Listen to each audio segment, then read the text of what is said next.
By late 1861, the American Civil War was in full swing, and both the Union and the Confederacy faced a crucial question. What would happen to the border states? These states, Missouri, Kentucky, Maryland, and Delaware, sat on a razor's edge. Their strategic positions and divided loyalties made them vital prizes for both sides.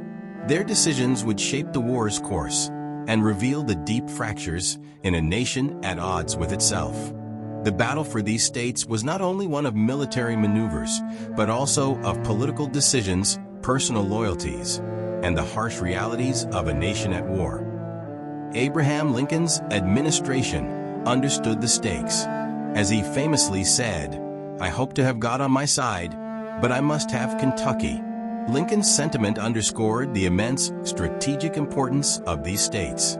Kentucky, with its lengthy rivers and central location, was a gateway to the South.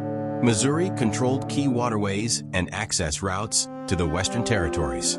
Maryland's proximity to Washington, D.C., made it indispensable to the Union's survival. Delaware, while smaller, served as a crucial industrial hub. Together, they formed a fragile barrier between North and South, a barrier that could tip the scales of the war if broken.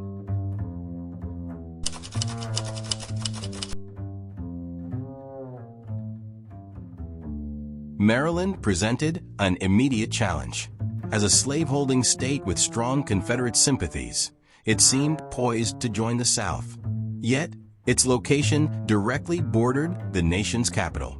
Lincoln acted decisively, taking extraordinary measures that tested the limits of presidential power. He declared martial law, suspended habeas corpus, and ordered Union troops to secure the state. Arrests of pro-Confederate legislators and activists followed, silencing secessionist voices and ensuring that Maryland would remain in the Union. These measures were controversial and sparked heated debate, but they kept the Union capital from being entirely surrounded by hostile territory. The streets of Maryland's cities became battlegrounds for public opinion. Baltimore, in particular, witnessed violent clashes as Unionists and secessionists vied for control. The Pratt Street riot of April 1861, where pro-Confederate citizens attacked Union troops, highlighted the volatility of the state. Yet, through force and political maneuvering, Maryland's loyalty to the Union was secured, a victory as crucial as any fought on the battlefield.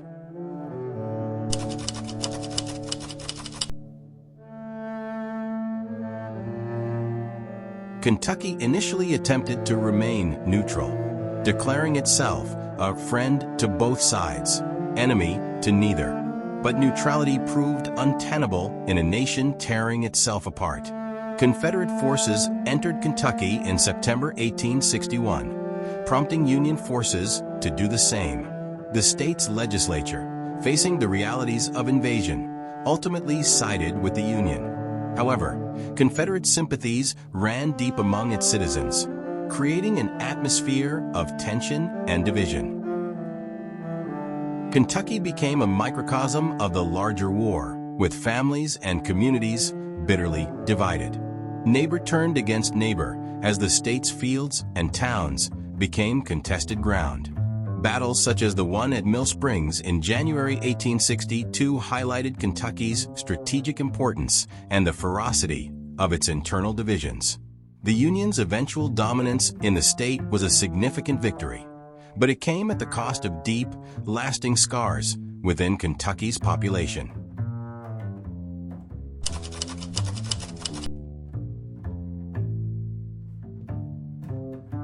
In Missouri, chaos reigned. The state's pro-Union governor, Hamilton Gamble, struggled to maintain order against a backdrop of guerrilla warfare, skirmishes, and Confederate incursions. Missouri was a prize both sides desperately wanted, controlling key waterways like the Missouri and Mississippi rivers, as well as access routes to the Western Territories.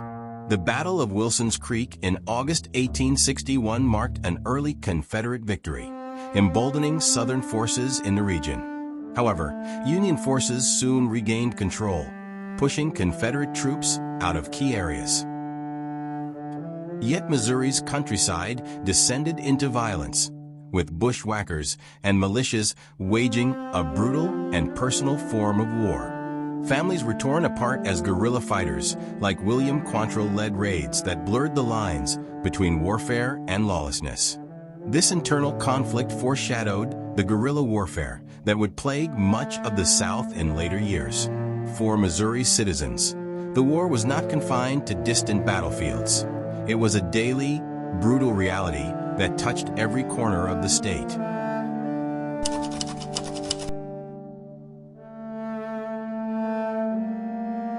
Delaware's loyalty to the Union was less contested. Despite being a slave state, its economic ties to the North and relatively low number of enslaved people meant that secessionist sentiment was weak.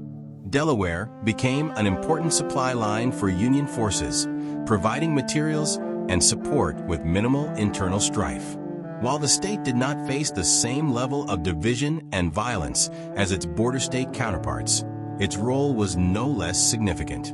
Delaware's contributions underscored the importance of even the smallest states in the Union's overall war effort.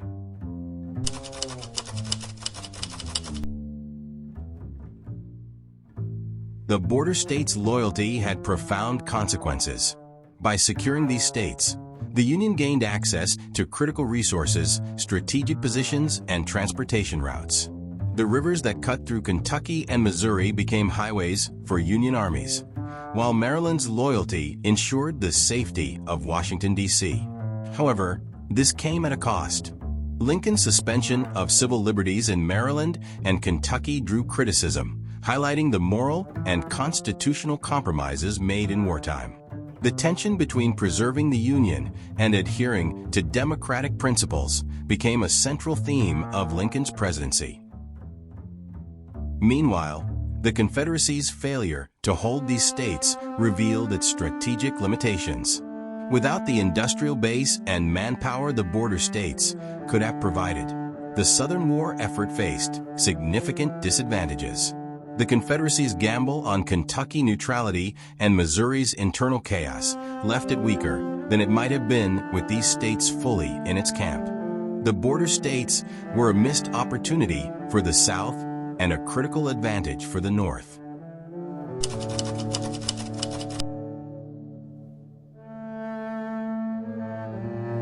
The struggles in the border states also set the stage for some of the war's first significant battles. The Battle of Wilson's Creek in Missouri, the skirmishes along the Mississippi River, and the early campaigns in Kentucky showed how pivotal these regions would be. Control of the rivers, railroads, and fertile lands became a relentless focus for both sides, underscoring the border states' critical importance. These battles, though smaller in scale than the massive engagements to come, were no less consequential in shaping the war's trajectory.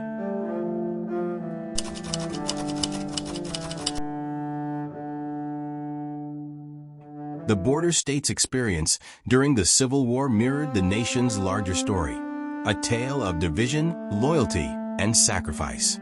Their people suffered immensely, caught between two worlds and forced to choose sides in a conflict that redefined the country. For the Union, the ability to hold these states was a strategic triumph, but for the people living there, the war brought lasting scars, physical, emotional, and political. The violence and division of the Civil War left a legacy in the border states that would linger long after the final battles were fought. In the next episode, we will delve into the first major campaigns of 1862, where the lessons of the border state struggles began to inform the strategies and decisions of both the Union and the Confederacy. The Civil War's bloody path was just beginning to unfold,